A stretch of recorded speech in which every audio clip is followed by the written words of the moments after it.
terhadap total paduan atau material yang ada, maka jumlahnya harus sama dengan 20%, ya.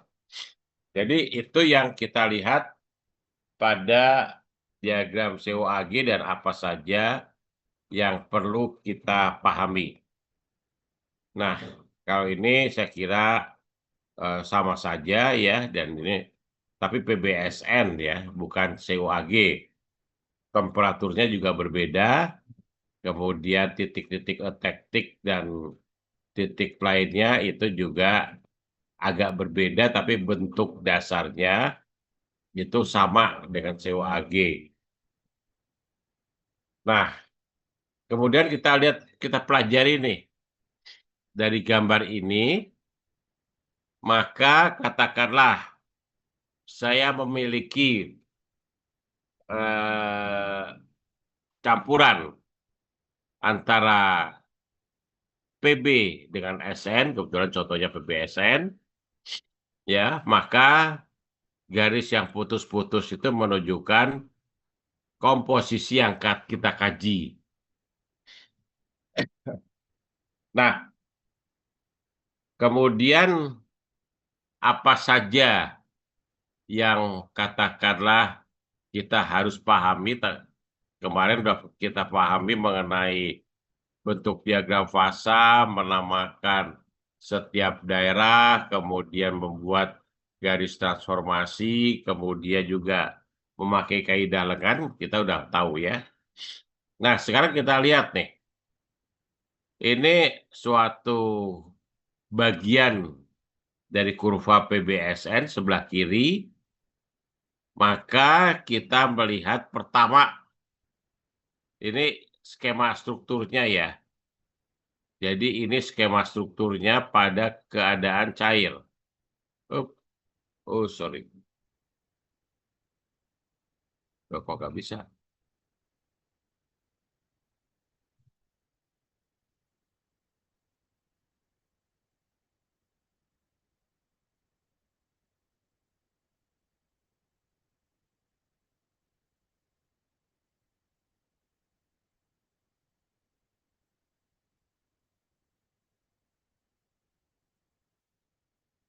Sebentar kok ini kok, oh nggak bisa dipakai nulis saya. Bentar, apa yang salah ya? Karena kursor jalan, tapi markernya nggak jalan. Bentar,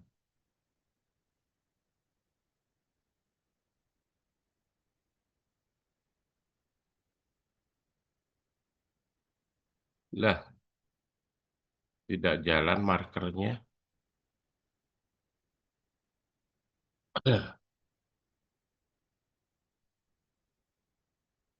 Atau apakah itu?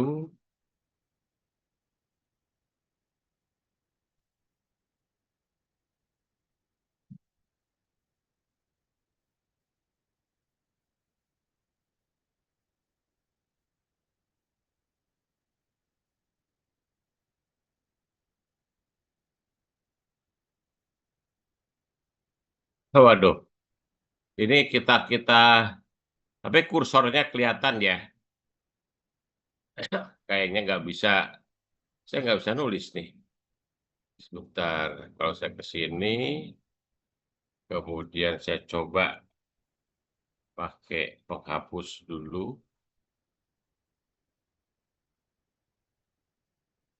Oh, ini bisa, penghapusnya bisa.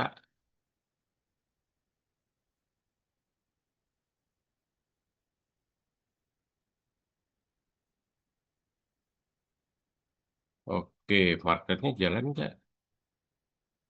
Nggak jalan.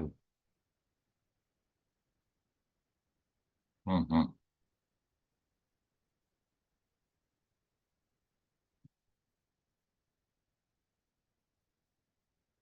Uh, oke, biarin deh, karena nanti kalau nggak saya harus restart lagi, jadi repot nih, ya. Tapi artinya kursornya kelihatan ya. Nah, sekarang kita lihat nih ke gambar ini. Ini merupakan bagian dari gambar yang ini, ya. Nah, kemudian kita lihat, kita bisa menggambar sketsa daripada perubahan struktur mikronya kalau kita dinginkan dari kondisi cair. Nah, pertama kita punya cair, ya. Pertama kita punya cair, oh, nggak bisa.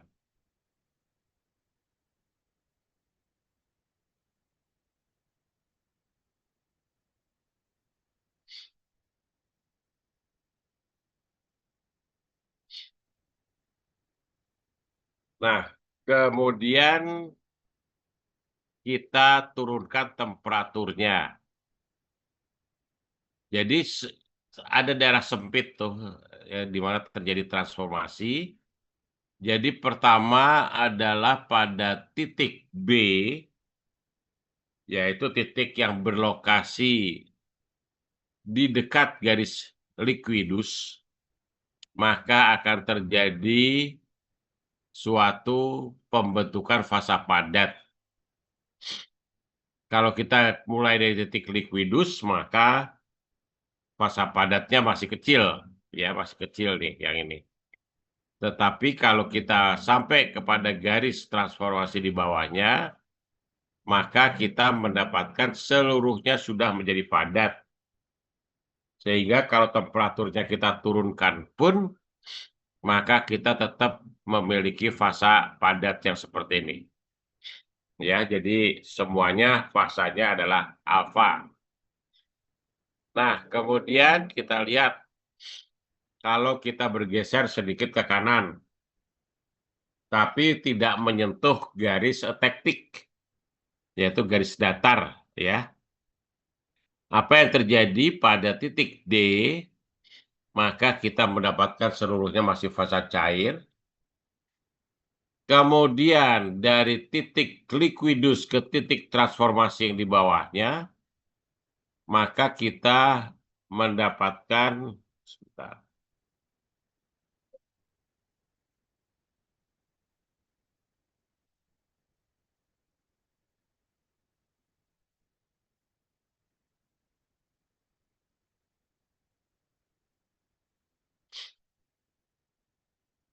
Nah, pada titik liquidus terjadi suatu pengintian fasa padat yang terus berkembang melewati titik E sampai garis yang di bawahnya. Ya, jadi kondisinya adalah fasa padat sebagian dan pada saat mencapai titik di bawahnya, karena dia akan masuk ke daerah alfa secara penuh, jadi di daerah itu hanya ada alfa, maka kita bisa memperkirakan dari titik C terjadi dari titik D kita turunkan temperatur sampai garis liquidus. Kemudian terjadi pembentukan fasa alfa dari kecil kemudian menjadi besar. Dan pada saat dia mencapai garis transformasi di bawahnya, karena garis ini membatasi daerah alfa ya dengan daerah lainnya, maka kita lihat tadinya cair plus alfa, begitu melewati titik itu maka seluruhnya sudah menjadi alfa. Ya. Nah, kemudian setelah itu kita turunkan lagi temperaturnya sampai titik bentar, ini nggak pakai kacamata, nggak gitu kelihatan. Sampai titik G. Nah, kita akan memotong garis solvus. Memotong garis solvus, kemudian setelah itu pada waktu saat turun, temperaturnya dari garis solvus, maka kita lihat di atas garis solvus seluruhnya adalah alfa yang homogen. Begitu melewati garis solvus, maka akan terbentuk fasa kedua. akibat turunnya kelarutan dari Sn di dalam Pb. Sehingga pada titik G tadi, maka kita melihat bahwa di dalam butir fasa alfa tersebut akan terbentuk suatu partikel, ya, partikel yang kita sebut sebagai fasa beta. Nah, ini nggak bisa nulis ini. Bentar. Apakah harus saya restart ya komputernya?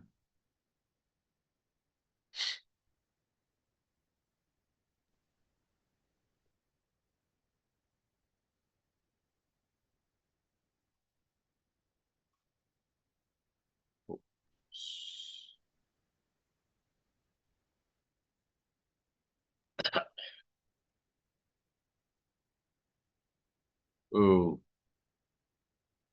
nggak bisa saya tulis nih. Nah, tapi kalau kita membaca buku di Kalister tersebut, itu akan dijelaskan dengan cukup rinci. Jadi nanti baca aja buku Kalister, ya.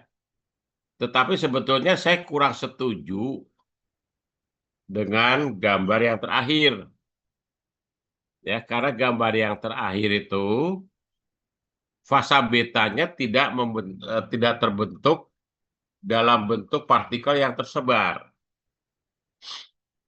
Tapi fasa betanya itu akan terbentuk di batas butir dari butir alfa. Ya, sehingga tidak seperti ini gambarnya. Jadi itu harus saya koreksi, tetapi pen saya nggak jalan. Ya, pen saya nggak jalan, sebentar.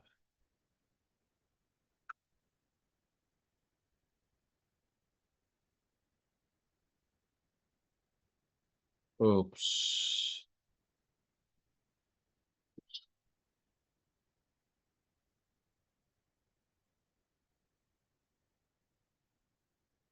Ya, oke ya. Jadi nanti dicoba dilihat ya untuk fasa atau struktur mikro yang terakhir.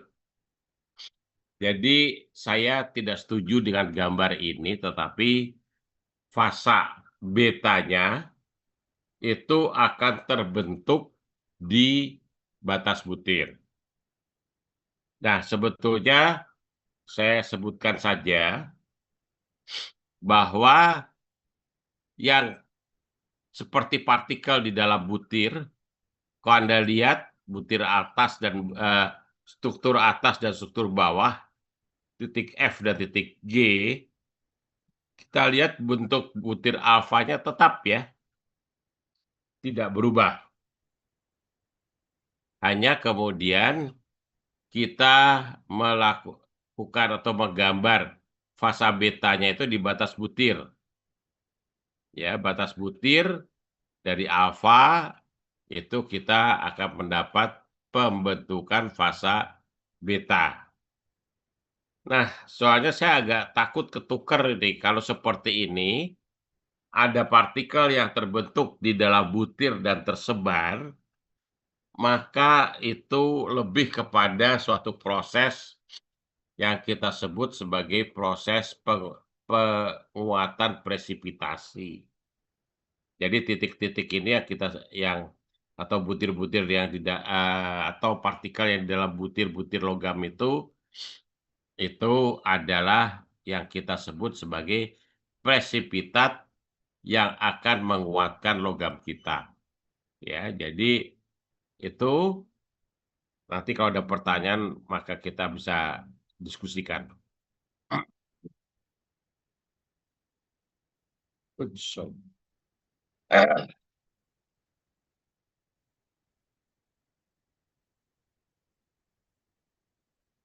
Nah, kemudian kalau di titik teknik, apa yang terjadi? Nah, yang terjadi adalah transformasi fasa yang terjadi pada satu temperatur. Dari sisi itunya kita hampir atau kondisinya menyerupai kondisi pendinginan dari unsur murni, ya. Jadi itu yang terjadi. Jadi kalau kita lihat kurva pendinginan dari titik H turun sampai titik etektik, kemudian dia mendatar sebelum mendingin lagi karena apa? Pada waktu mendatar itu akan terbentuk suatu fasa etektik, ya. Apa yang terjadi pada suatu reaksi namanya reaksi etektik, yaitu pembentukan fasa padat dua macam dari fasa cair. Ya, sehingga kita lihat di bawah itu mulai titik etektik ke bawah itu sebetulnya strukturnya sama dengan gambar yang di bawah ini, ya, atau dengan gambar yang di bawah itu sebetulnya strukturnya sama dengan yang ini nih, ya. Nah, mengapa ada biru, ada merah? Karena tadi saya katakan bahwa terbentuk fasa alfa dan fasa beta secara bersamaan pada temperatur tetap, tetapi silang-silang gitu ya. Mengapa kok silang-silang seperti itu? Artinya ada biru, ada merah. Jadi seolah-olah kalau yang biru itu adalah fasa beta, ya itu ditunjukkan dia di bawah. Fasa beta dengan 97,8% berat Sn, maka Sn itu berkumpul di area biru tersebut, yang awalnya Sn itu bercampur dengan Pb secara merata dalam kondisi cair, ya, secara merata, sehingga kita lihat kalau yang biru adalah beta, kemudian yang orange itu adalah alfa, maka kita melihat bahwa terjadi pemisahan. Misalnya bahwa si Sn-nya itu bergerak ke area tertentu yang kemudian jadi biru itu. Jadi biru itu adalah fasa beta dengan komposisi 97,8%.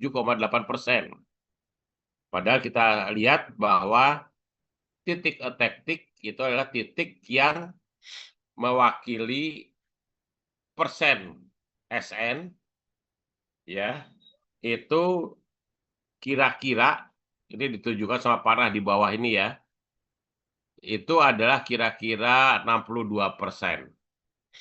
Nah, jadi awalnya 62% merata, kemudian Sn-nya bergeser ke daerah tertentu, dari kiri daerah itu, dari kanan daerah itu, yang kanan bergerak ke kiri, yang kiri bergerak ke kanan, sehingga daerah yang didatangi oleh Sn itu menjadi kaya dengan Sn. Itu yang kita gambarkan sebagai garis biru. Ya. Sedangkan yang ditinggalkan, karena tadinya kan 62 Sn dan 38 Pb. Daerah yang ditinggalkan ya berarti 3 Pb-nya saja. Dan daerah yang orange tadi yang ditinggalkan oleh Sn, itu menjadi fasanya adalah fasa alfa. Ya.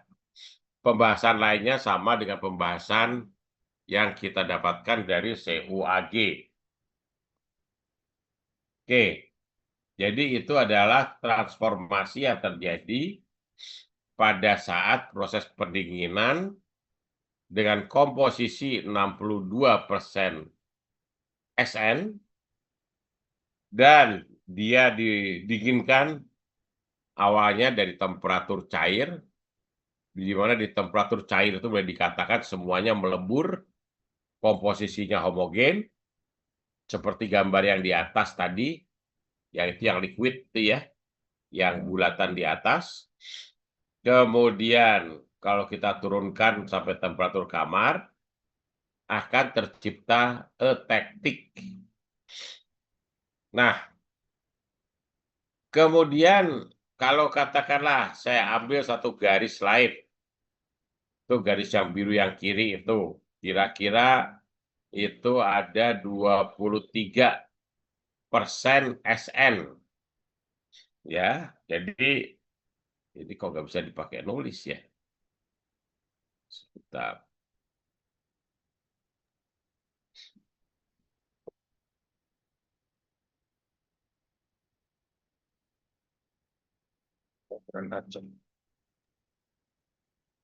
Kalau PPT-nya di close dulu gimana, Pak? Baru masuk lagi barangkali error gitu, Pak. Iya, coba ya. Saya matikan dulu PPT-nya.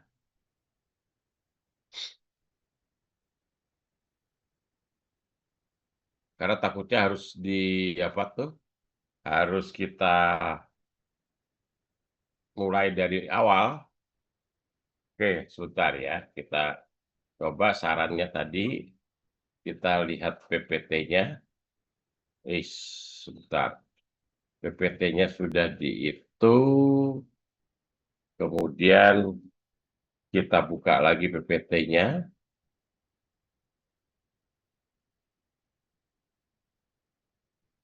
Itu adalah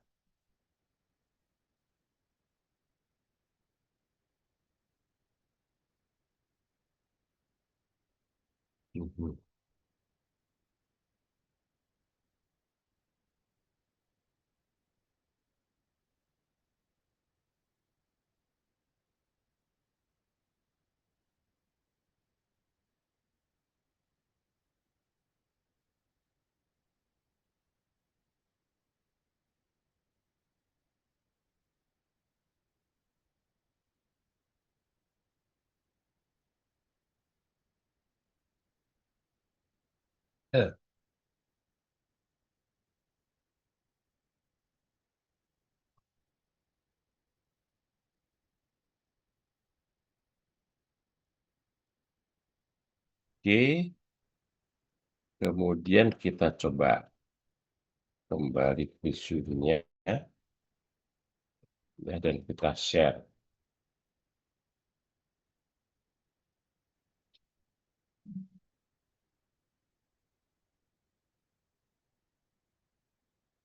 Coba bisa nggak nih?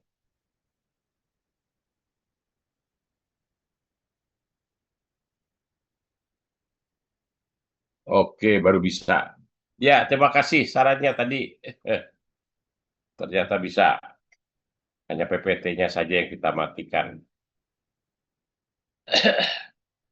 Oke ya, jadi ini adalah sudah terlihat ya, terlihat. Sudah, Pak. Nah, oke. Nah, jadi kita kemudian option pen. Nah, jadi kita lihat di sini. Nah,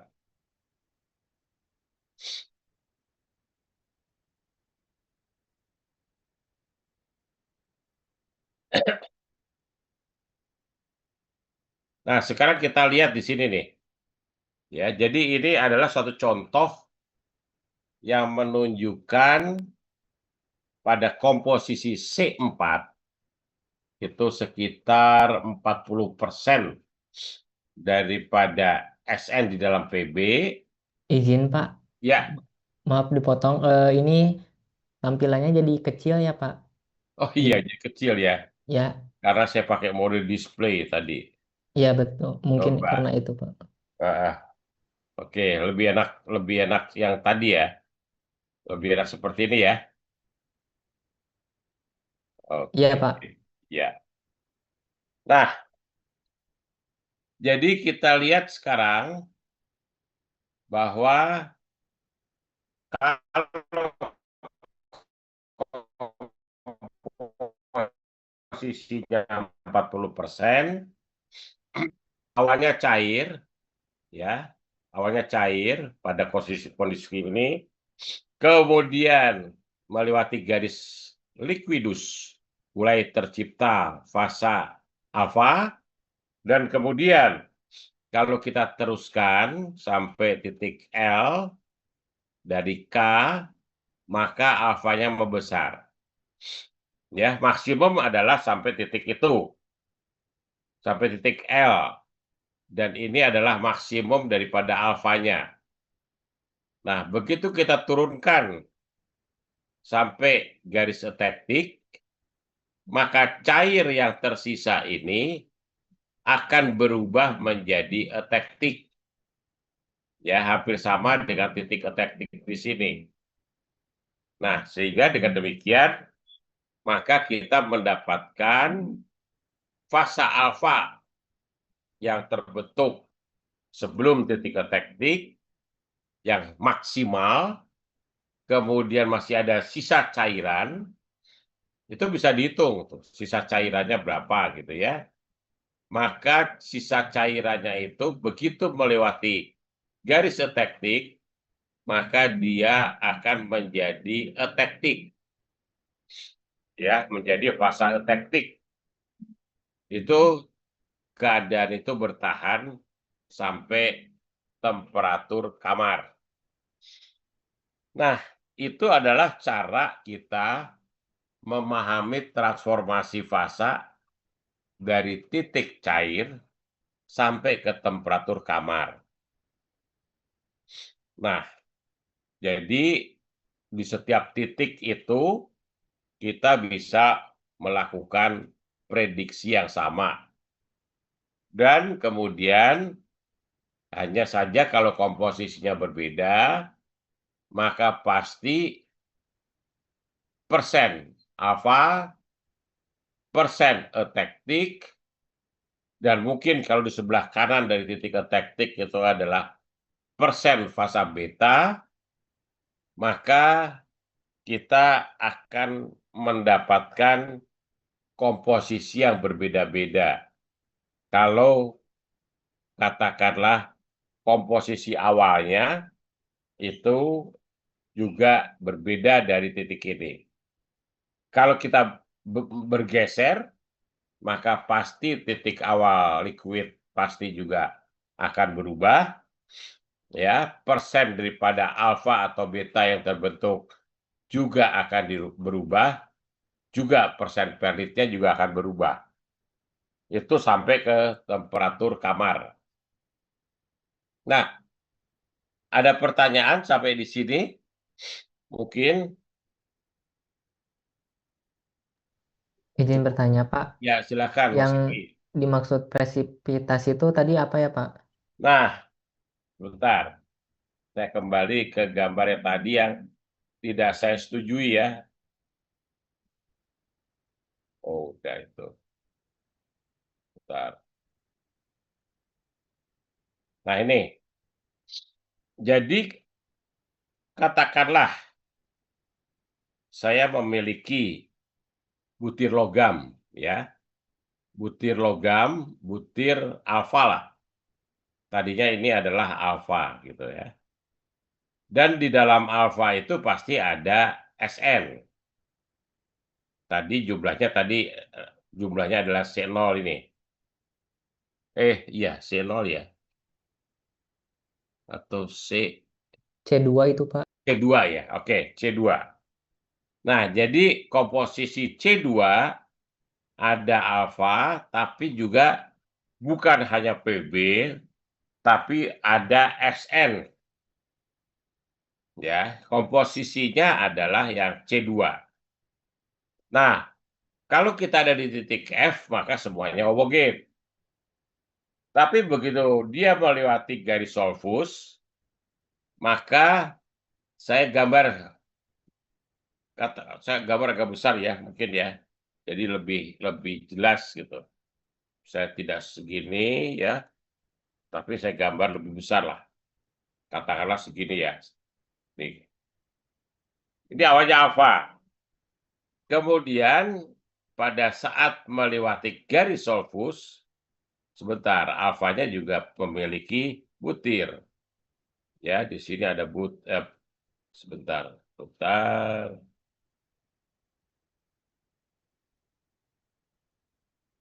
Jadi saya punya butir alfa di sini, katakanlah seperti itu ya. Kemudian seperti ini, awalnya semua adalah alfa. Nah, kemudian begitu melewati garis Solfus, kan maksimum alfanya berapa persen? Kalau kita katakanlah melewati garis Solfus di titik ini, maka di situ katakanlah angkanya adalah itu adalah 15 ya. Misalnya ini adalah 15, maka kita memiliki 15% Sn di dalam butir-butir alfa ini. Begitu temperaturnya turun dari garis Solfus, maka terjadi difusi. Ya, di sini ada katakanlah Sn yang bergeser ke satu area tertentu, ini ke situ. Sehingga di sini dia akan membentuk suatu dalam tanda kutip adalah presipitat, ya, ini yang bergeser kan Sn. Jadi kalau Sn kumpul di sini, maka dia akan menjadi beta. Ya, jadi ini itu adalah beta. Komposisinya tinggal kita lacak saja. Komposisinya kita ambil dari katakanlah kalau saya ada pada posisi G, tinggal kita tarik ke kanan, ketemu daerah beta. Maka di dalam partikel beta ini, kita memiliki beta dengan komposisi yang tadi yang saya katakan. Ya, kita lihat ke kanan, mungkin nanti ketemu dengan garis perpotongan dengan daerah beta, maka itu adalah komposisi dari betanya. Di sini terjadi sama, di sini terjadi sama, di sini terjadi sama, terjadi sama. Tetapi saya sebetulnya kurang setuju dengan gambar itu. Karena biasanya betanya larinya adalah ke batas butir. Jadi ke batas butir ini, gitu ya. Jadi itu adalah yang kita sebut sebagai beta. Sedangkan selebihnya tetap adalah alfa. Ya. Nah, butir-butir kecil itu hanya bisa terjadi kalau kita mempergunakan suatu proses. Saya sampaikan aja dulu sekarang. Proses itu adalah yang namanya penguatan presipitasi atau precipitation hardening. Ya, jadi yang terbentuk adalah partikel-partikel yang tersebar di dalam matriks alfa. Partikel itu sebetulnya apa? Ya, partikel itu sebetulnya adalah beta. Ini adalah beta, ini juga adalah beta.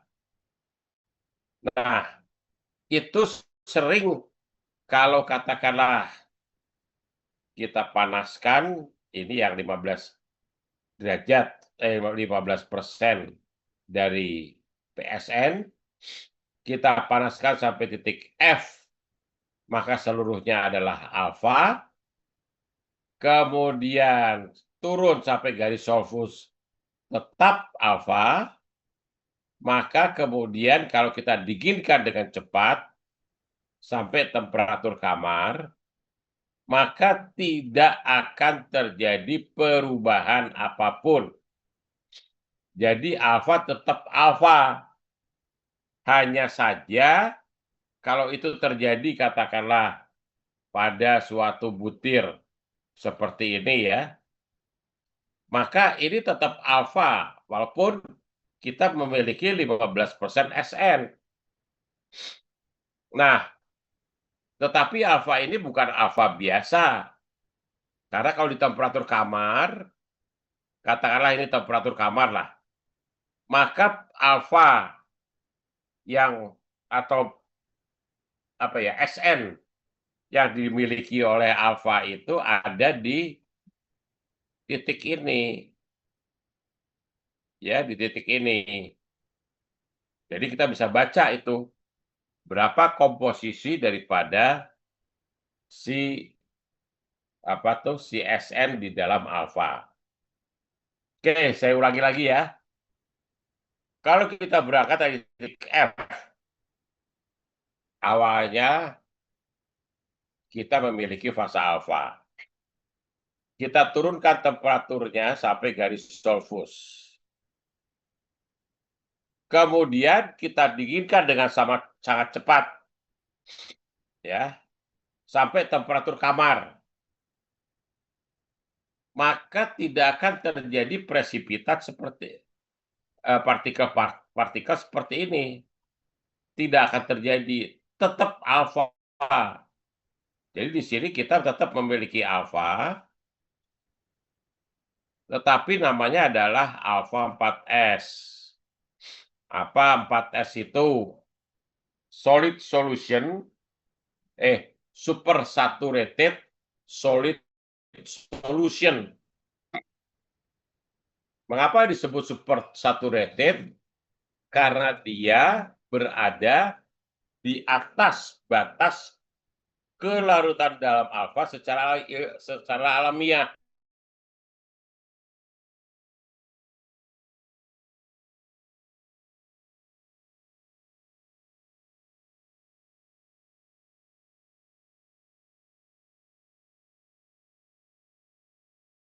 Komposisinya tidak lagi 15%, itu alfa biasa. Ya. Nah, kemudian selebihnya kemana? Selebihnya ya seperti ini, ya yang kita sebut bahwa terjadi fasa beta. Itu kalau kita dinginkan secara perlahan.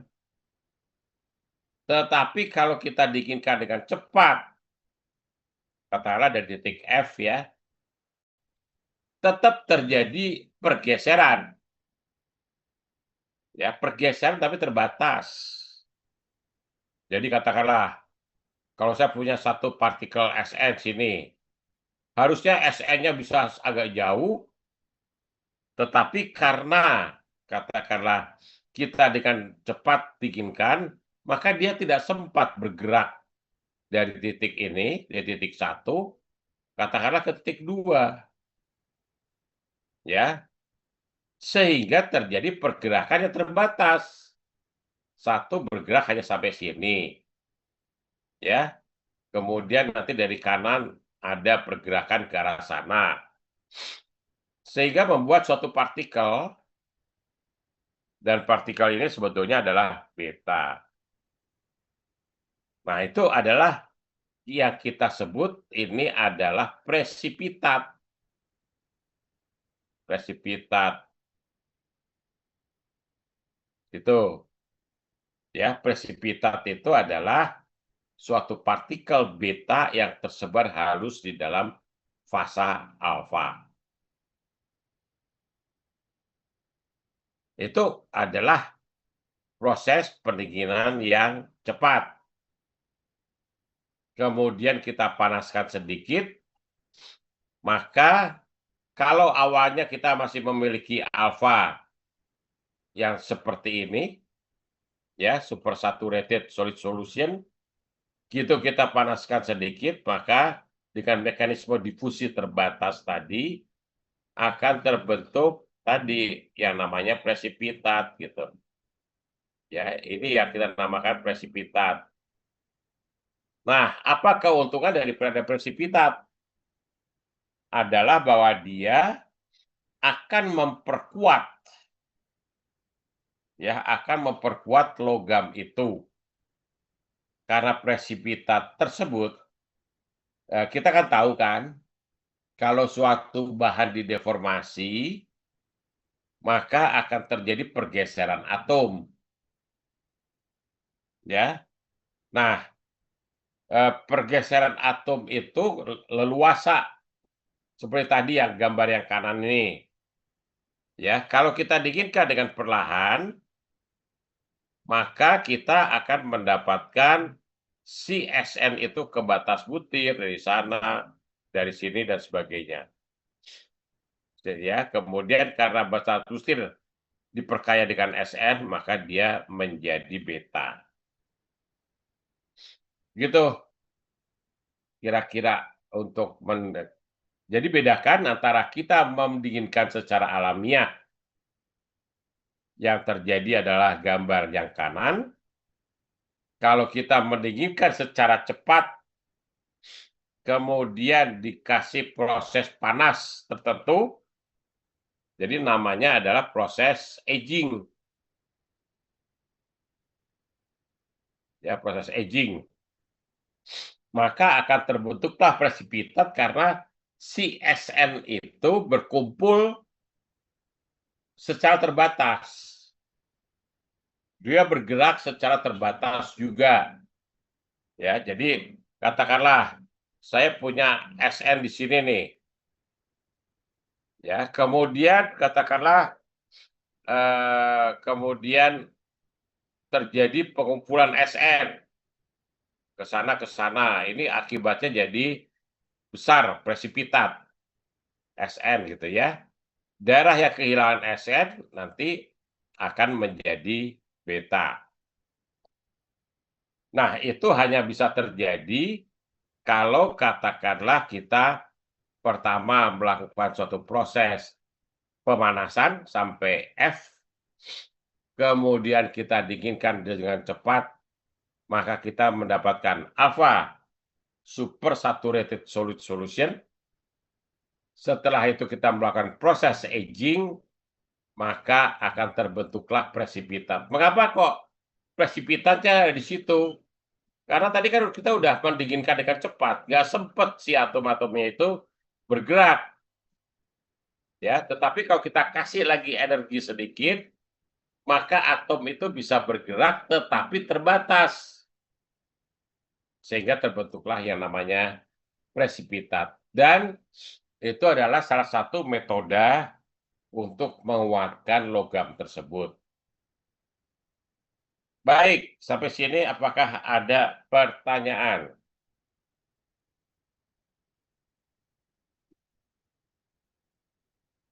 Sudah adakah pertanyaan? Belum? Izin, Ya, silakan Mas Wawan. ya. Tadi yang terkait yang perubahan apa itu beta ke batas putri itu, apa Ya. itu berlaku untuk semua paduan Pak atau khusus di PBSN aja ya? Terus Nah, kenapa ya, oke. ya? Terus, Terus kenapa material itu kok cenderungnya ke batas putih Pak ya? oke. Jadi gini, untuk mendapatkan mekanisme seperti yang tadi, kita bisa rekayasa dengan pendinginan cepat, kemudian diulangi pemanasan yang terbatas, ya. Maka apa ya? Jadi kalau katakanlah kita panaskan sampai larut, kemudian kita dinginkan dengan cepat, akan terbentuk alfa 4S, larutan padat lewat jenuh ya bahasa Indonesianya. Kemudian pada waktu kita panaskan lagi akan terbentuk presipitat. Ya, jadi kenapa terbentuk presipitat? Karena dia tidak bisa ke batas butir. Energinya terlalu sedikit untuk bisa lari ke batas butir yang begitu jauh. Nah, tetapi kalau pendinginannya perlahan, maka si SN itu bisa ke batas butir. Mengapa kok ke SN ke batas butir? Kita lihat nih, garis solvusnya kan mendekati ke 0 akhirnya. Artinya apa kalau mendekati ke 0? Si SN-nya itu diusir dari butir alfa. Ya, jadi kalau kita punya katakanlah butir seperti ini, maka karena tadinya katakanlah kelarutannya bisa mencapai misalnya 16%, ini akan kemudian menjadi 0. Kalau kita, karena ini kan cenderungnya ke 0 katakanlah, atau mungkin ada berapa persen gitu ya. Tetapi artinya menjadi sangat minim. Saya coba 16% SN sampai ke 0 atau mungkin ke 1% lah. 1% misalnya. Berarti yang 15% kemana? Ya ke batas butir. Toh dia punya waktu, panas masih cukup tinggi, dan terjadi difusi daripada SN ke batas butir. Mengapa kok batas butir disukai? Karena Anda lihat juga kalau ada dua negara, kemudian perang, ya, maka orang-orang itu akan berkonsentrasi di perbatasan. Nah, di sini juga seperti itu. Jadi si SN itu akan kemudian lari ke batas butir, yang kalau batas butirnya kemudian meningkat jumlah SN-nya, maka dia bukan lagi alfa, ya. Jadi daerah batas butir ini kemudian menjadi beta. Kalau panasnya cukup, waktunya cukup, maka transformasi ini bisa terjadi. Tapi kalau panasnya sedikit, ya, maka tadi kan kita panaskan dulu sampai F. Kemudian kita quench. Jadi kita mendapatkan alpha supersaturated solid solution. Komposisinya ya kalau kita lihat gambar yang di atas tadi, bukan ini ya.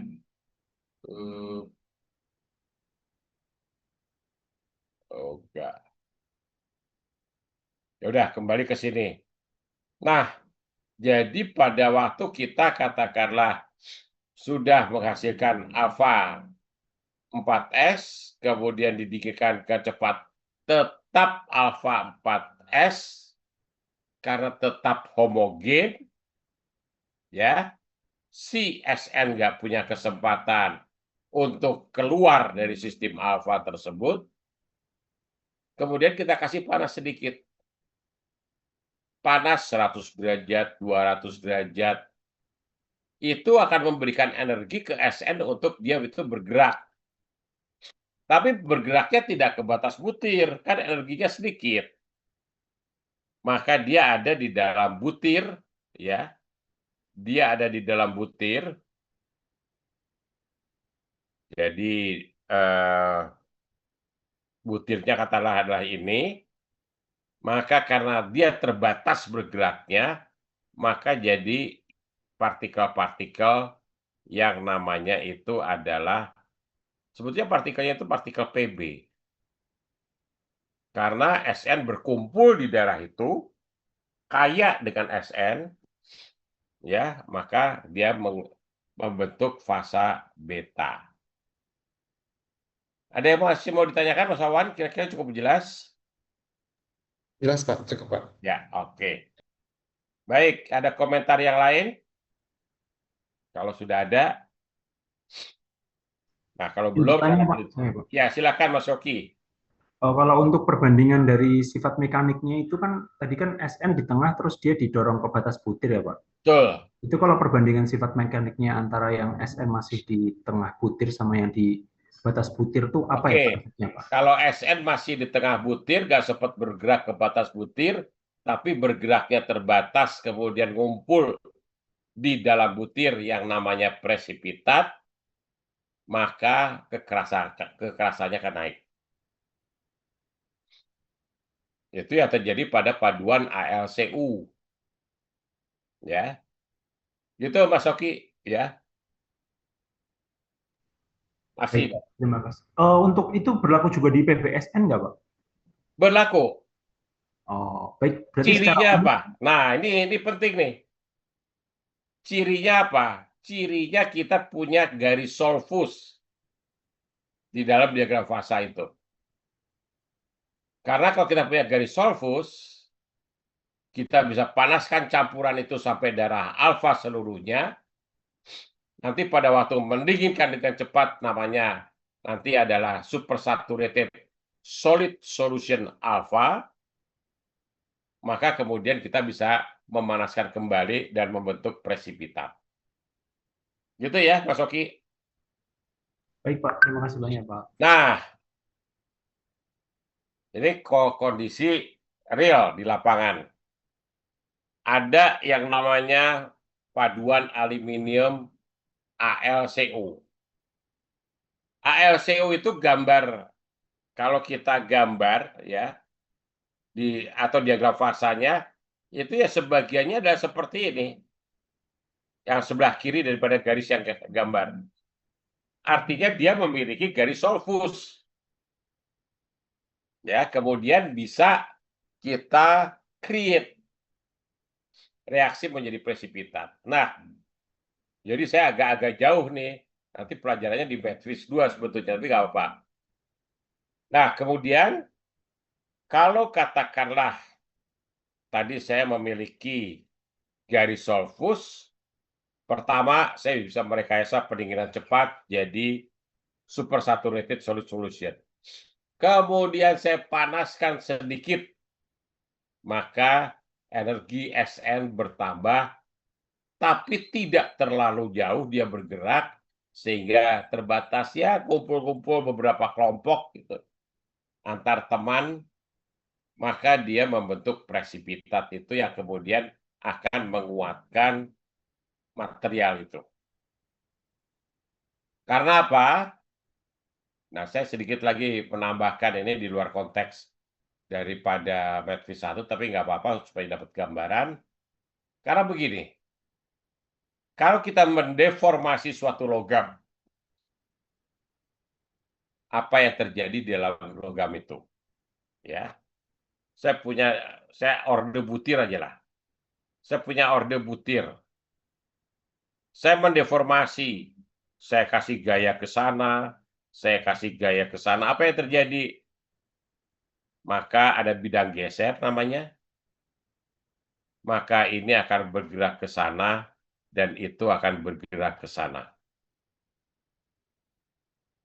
Ya, kalau katakanlah tidak keras, maka itu akan mudah terjadi. Nanti bentuk akhirnya ini akan menjadi pipih ya, akan jadi pipih gitu. Seperti itu. Karena bidang gesernya mungkin di sini gitu ya. Nah, itu adalah kalau bahannya lunak. Sekarang ini kan pergeseran. Pergeseran kan terjadi di semua bidang geser. Nah, kalau kita kasih di sini ada partikel, di sini ada partikel yang tadi namanya presipitat, maka pergeseran itu sebetulnya secara nggak langsung dikunci oleh partikel itu. Sehingga sukar untuk bergerak. Maka kita menyebutkan logam itu menjadi keras. Ya, jadi fungsi presipitat itu adalah menghalangi pergeseran di dalam butir logam. Atau di dalam logam lah, secara umum. Kalau ada presipitat seperti itu. Nah, ini cerita pengetahuan yang agak lebih ya, tapi masih ada hubungannya. Kalau saya punya paduan AlCO, maka Cu-nya pasti sedikit. Cu-nya awalnya dicampur di Al dalam kondisi cair. Ya, kemudian katakanlah kita lakukan quenching. Nah, pada waktu kita lakukan quenching, maka Cu-nya akan terjebak di dalam butir aluminium alfa. Nah, berbeda dengan kalau saya mencampurkan unsur lain, seng, magnesium, atau apa, ke dalam aluminium, maka unsur-unsur yang tadi, kalau ingin menghasilkan efek pengerasan, maka melalui step itu. Dilarutkan dalam fase alfa, didinginkan secara cepat, sehingga terbentuk alfa 4S, dikasih panas sedikit supaya pergerakan SN-nya nggak terlalu jauh. Tapi memberikan dia kemungkinan berkumpul sesama SN di dalam butir alfa. Nah, itu yang akan membuat semakin keras logamnya. Nah, satu sifat spesifik dari paduan AlCu. Ya, nanti bisa nanti kapan saya cari diagram AlCu-nya. Cu di dalam Al untuk menghasilkan fasa alfa maksimum 5%. Ya. Jadi Cu di dalam aluminium, bagaimana kita membentuk supaya terjadi alfa 4S tadi. Cu-nya larut di dalam aluminium alfa seluruhnya. Ya itu kita celup. Ya. Tetapi tidak boleh kita biarkan pada temperatur kamar. Karena dia akan mengalami proses yang namanya natural aging pada temperatur kamar. Ya, jadi saya punya aluminium Cu, saya panaskan temperatur tinggi supaya Cu-nya semua larut, kemudian saya dinginkan dengan cepat, maka terbentuk alfa 4S. Nah, tetapi di alfa 4S ini, kita untuk AlCu ya, tidak boleh kita jaga di temperatur kamar, atau tidak boleh kita biarkan pada temperatur kamar. Kita harus melakukan pendinginan sub-zero di bawah 0 derajat, minus 5 derajat, katakanlah di dalam kulkas. Karena alfa yang 4S tadi, kalau ada kita jaga untuk temperatur di bawah 0 derajat, ini khusus untuk Cu ya, maka kita tetap akan mendapatkan alfa 4S yang sifatnya lunak. Nah, kalau kita biarkan di temperatur kamar, ternyata Cu memiliki energi yang cukup untuk membentuk presipitat. Ya, walaupun awalnya 4S, tetapi dibiarkan di temperatur kamar, Cu itu bisa berdifusi sehingga membentuk presipitat yang akan menguatkan logam tersebut. Nah, jadi kondisi di lapangan gimana? Kondisi di lapangan itu, ini biasanya untuk komponen pesawat terbang ya. Maka paduan tadi biasanya dipakai untuk keling bodi pesawat. Nah, supaya kita bisa mendeformasi, kan keling kan tahu ya proses pengelingan ya. Artinya itu kan adalah proses deformasi. Nah, kalau kita mendapatkan katakanlah AlCu dibiarkan temperatur kamar, setelah seminggu terjadi pengerasan, maka kita akan menemui kesulitan untuk melakukan suatu proses pembentukan pengelingan tadi. Nah, tetapi kalau katakanlah kita sudah punya sub-zero, ya, kita jaga temperaturnya minus, maka alfa 4S dari aluminium itu sifatnya tetap lunak. Ya. Kemudian kita ambil dari kulkas misalnya, atau dari freezer, kemudian kita kelingkan ke bodi pesawat. Maka dengan mudah kita bisa mendeformasi. Keuntungan yang lain apa? Kalau kemudian kita biarkan selama seminggu, katakanlah, ya, atau lebih, maka si keling aluminium paduan tadi dengan Cu menjadi keras, menjadi kuat. Nah, itu adalah beberapa sifat bahan itu, khususnya di industri pesawat terbang. Ya, jadi itu yang kita manfaatkan adalah kalau kita biarkan di temperatur kamar, dia akan mengeras dengan sendirinya. Oke, ada komentar atau ada pertanyaan? Izin bertanya, Prof. Yuk, silakan, Mbak Ya, Lili. tadi kan dibilang ALCU itu CU-nya di 5% ya, Prof. Ya, maksimum Kalau ya. lebih dari, oh ya maksimum. Kalau Maksimum. lebih dari 5 itu gimana, Prof, ya yang terjadi? Ya, kalau lebih dari 5 kan ada CU yang diusir dari alfa kan? Ya, dan dia akan membentuk fasa beta. Jelas ya? Jadi dia tidak bisa ikut di dalam alfa yang supersaturated tadi. Karena CO-nya, karena si alfa nggak bisa nampung lebih dari 5%. Itu pun 5% kan adalah pada temperatur tinggi, bukan pada temperatur rendah.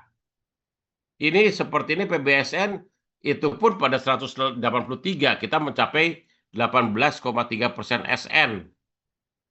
Yang bisa larut dalam alfa. Kalau katakanlah kita memiliki di atas 18,3 sama dengan tadi ALCU di atas 5%. Kalau di sini 18,3 tetapi kalau ALCU adalah 5%. Kalau di atas 18,3 artinya apa? Artinya yang menjadi supersaturated solution itu tidaklah 100%. Gitu. Jelas, Mbak Baik, Lili? Prof. Terima kasih. Jelas, Ya. Prof. Ya. Nah, jadi dia akan berkumpul ke tempat lain. Tadi berkumpul ke batas butir. Membentuk fasa beta. Seperti gambar yang ini ya. Seperti yang saya gambarkan di sini nih. Jadi dia membentuk fasa beta. Jadi ini adalah fasa beta. Ya, tetapi biasanya kan kita nggak mentok sampai 5%. Biasanya 3% biasanya. Kalau untuk paduan untuk pesawat tadi, paduannya 3%. Ya, jadi kembali ke ini pemahaman mengenai garis Solvus penting. Katakanlah saya punya 5% PBSN. Ya, 5%, 10%. Saya panaskan sampai sini gitu ya. Sampai sini. Saya dinginkan dengan cepat, drop. Maka kita dapat alfa 4S tadi. Ya. Kalau saya punya katakanlah tadi 30%, maka dari sini aja kita udah bisa melihat ada alfa plus liquid. Ya, nanti apa yang akan terjadi kalau kita dinginkan? Alfa dari sini ke sini terbentuk alfa, bertambah. Tapi kan nggak 100%. Masih ada liquid sisa. Nah, liquid sisanya itu begitu melewati 123 derajat Celcius, liquid sisanya akan menjadi eutectic. Sehingga di hasil akhir, katakanlah di sinilah temperaturnya kita punya alfa yang terbentuk di atas titik eutectic dan kita punya eutectic yang berasal dari liquid sisa. Ya. Nah, kemudian ada supaya ingat gitu ya. Supaya ingat bahwa kalau saya dari titik 1 ke titik 2, saya akan mendapatkan pembentukan liquid, sebagian liquid menjadi alfa. Maka alfa ini kita kasih nama supaya nggak kecampur-campur dengan yang di bawahnya. Alfa ini kita beri nama adalah alfa proeutectic. Artinya apa? Fasa alfa yang terbentuk sebelum reaksi eutectic. Jadi itu ya, Mbak Lili ya. Ya, siap, Prof. Ya. Terima kasih. Yuk. Ada lagi tadi, Bu? Siapa yang mau bertanya lagi? Ada? Nggak ada. Oke. Paham ya? Sekarang latihan deh. Latihan, latihan. Lengkap ya latihannya ya. Coba kita 80%. SE-nya 80%. Ya. Pertama, catat coba. Soal latihan yang pertama. Gambarkan kurva pendinginannya. Kurva pendinginan adalah temperatur terhadap waktu ya. T besar terhadap T kecil. Nah, gambarkan pada setiap step. Jadi maksud saya setiap step itu begini. Ya. Jadi dari sini deh. Ke bawah gitu ya. Gitu ketemu ini apa yang terjadi? Gitu sampai sini apa perbedaannya dengan yang di atas? Pada waktu sampai sini turun ke bawah, apakah terjadi perubahan? Coba digambarkan struktur mikronya. Ya, nanti ada tambahan soal nih. Kalau saya sampai di sini nih, dijaga pada temperatur tetap sini. Maka fasanya apa? Beta plus liquid. Hitung berapa beta, hitung berapa liquidnya. Oke, silakan. 15 menit kita berlatih dengan itu. Silakan dikerjakan ya.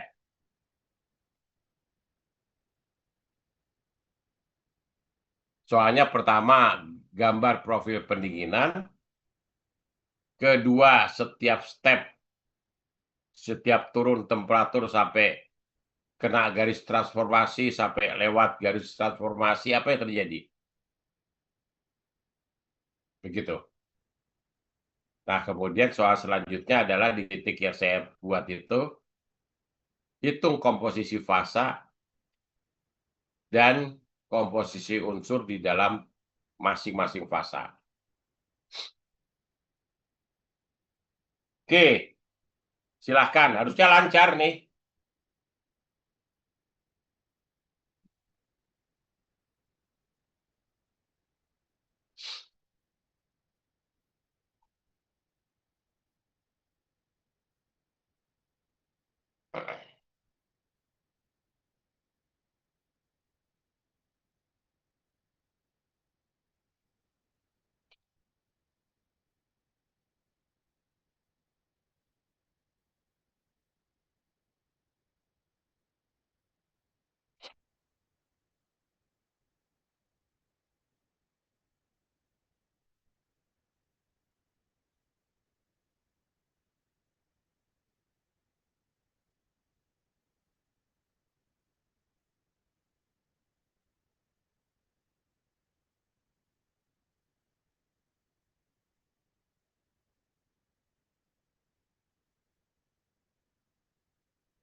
angka titik-titiknya bisa diasumsikan ya.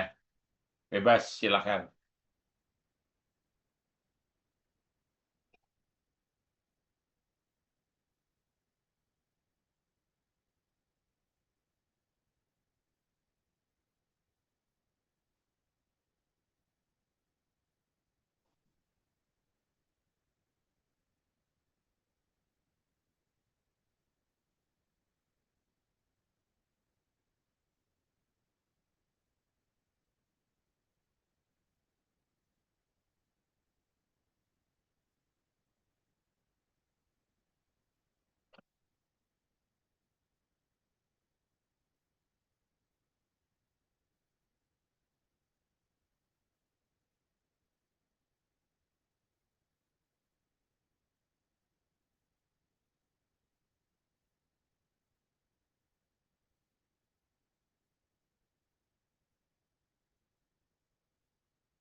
Ada yang sudah selesai atau ada yang mungkin mau ditanyakan?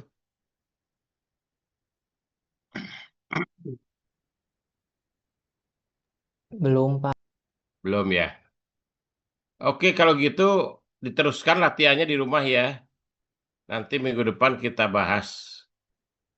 Oke, baik. Kalau Baik, gitu Pak. kita akhiri latihan yang banyak supaya betul-betul paham. Sebenarnya saya katakan ini tidak susah, hanya membutuhkan ketelitian ya. Step by stepnya diikuti. Oke, kalau gitu kita akhiri ya. Sampai ketemu minggu depan ya. Baik, Pak. Oke, Prof, baik. terima Terima kasih, kasih. Prof. Baik, Selamat Prof. Terima istirahat. kasih, Prof. Baik, Pak. Baik, Terima Prof. kasih, Terima Pak. kasih, Yuk. Prof. Malam.